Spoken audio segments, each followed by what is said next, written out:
Hi friends, అందరికీ నమస్కారం అండి. Welcome to day cooking channel. ఈ వర్షాకాలం కదండి, సో నాకైతే బాగా జలుబు చేసి ఫీవర్గా ఉందండి. సో నోటికైతే ఏది తినాలనిపించడం లేదు. నేనైతే పచ్చికారంతో రైస్ చేసుకోవాలనుకుంటున్నాను. చూడండి, మీరు కానీ ఎప్పుడైనా నోరు చేదుగా ఉండి తినబుద్ధి కానప్పుడు ఇలాంటిది ట్రై చేయండి. సూపర్గా ఉంటుందండి. కారం కారంగా ఈ వాతావరణానికి మన నోటికి సరిగ్గా సరిపోతుందండి. ఈ విధంగా చేసుకుంటే అది ఎలాగో మీరు కానీ చూసేయండి. పచ్చికారం రైస్కి కావాల్సిన పదార్థాలండి, నాకు సరిపోయమైన అన్నం తీసుకున్నాను. అలాగే స్పైసీని బట్టి పచ్చిమిరపకాయలండి, ఒక 5 నుంచి 6 వరకు. అలాగే 1 స్పూన్ జీలకర్ర, కొంచెం కొత్తిమీర, కొంచెం అండి అల్లము, 1 ఇంచు మాయన, ఒక 5-6 వెల్లుల్లి రెబ్బలు. పచ్చికారం రైస్కి అయితే ఈ ఐటమ్స్లో మొదటిగా అల్లం వేసి దంచుతున్నానండి. మీ దగ్గర రోలు ఉంటే రోట్లో దంచుకోండి. నా దగ్గర ఇదే ఉంది, సో దీంతో దంచుతున్నాను.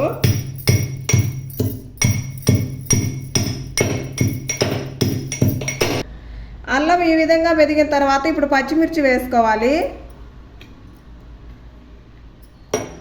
వీటిని కూడా ఇలా పచ్చాగా దంచుకోవాలండి.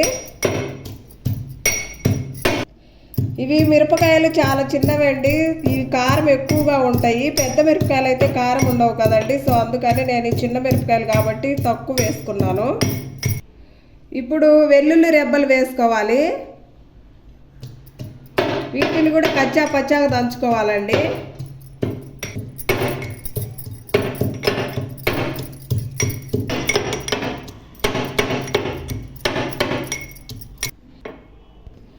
ఇవి 3 అయితే పచ్చాగా దంచుకోవడం అయిపోయింది. ఇప్పుడు పచ్చికారం రైస్ కోసం అయితే నేను స్టవ్ వెలిగించి స్టవ్ మీద కడాయి పెట్టుకొని ఆయిల్ వేసుకుంటున్నాను. 2 స్పూన్ల ఆయిల్ అయితే వేసాను. ఇప్పుడు ఆయిల్ అయితే హీట్ అయిపోయింది. సో ఫస్ట్గా జీలకర్ర వేసుకోవాలి. ఒకసారి కలుపుకోవాలండి. ఇప్పుడు పచ్చికారం వేసుకోవాలి. మనం దంచి పెట్టుకున్నాం కదా, సో అది వేసుకోవాలి.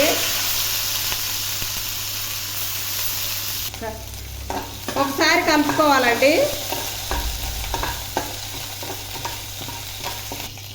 కొంచెం కరివేపాకు వేసుకోవాలి. ఇప్పుడు ఇవైతే ఏగిపోయాయండి. ఇప్పుడైతే రైస్ వేసుకోవాలి.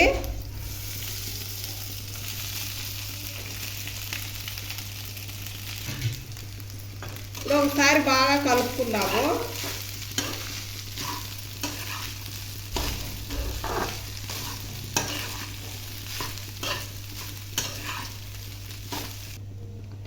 ఇప్పుడు రుచికి సరిపడా సాల్ట్ వేసుకోవాలి.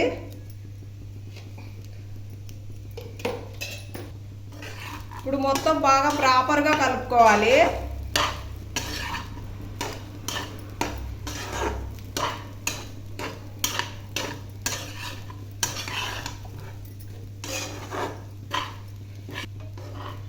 ఇలా అన్నం చిటుపట అనే వరకు బాగా కుక్ చేసుకొని కలుపుకుంటూ చక్కగా ఉండాలండి. నా నోరు తినబుద్ధి కావట్లేదండి సో అందుకనే ఇలా చేసుకుంటున్నాను. త్వరగా అయిపోతుందండి. ఒక 5 మినిట్స్లో అయిపోయి కమ్మగా స్పైసీగా నోటికి చేదు లేకుండా చక్కగా ఉండిద్ది. ఈ విధంగా చేసుకోండి. ఇప్పుడు ఫైనల్గా కొత్తిమీర చల్లుకోవాలి.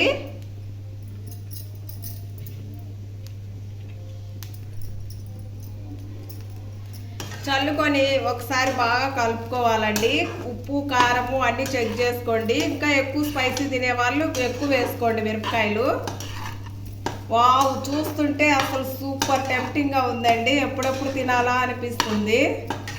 మీరు కూడా ఈ విధంగా కంపల్సరీగా ట్రై చేయండి. చూడండి, చక్కగా వచ్చిందండి పచ్చికారం రైసు.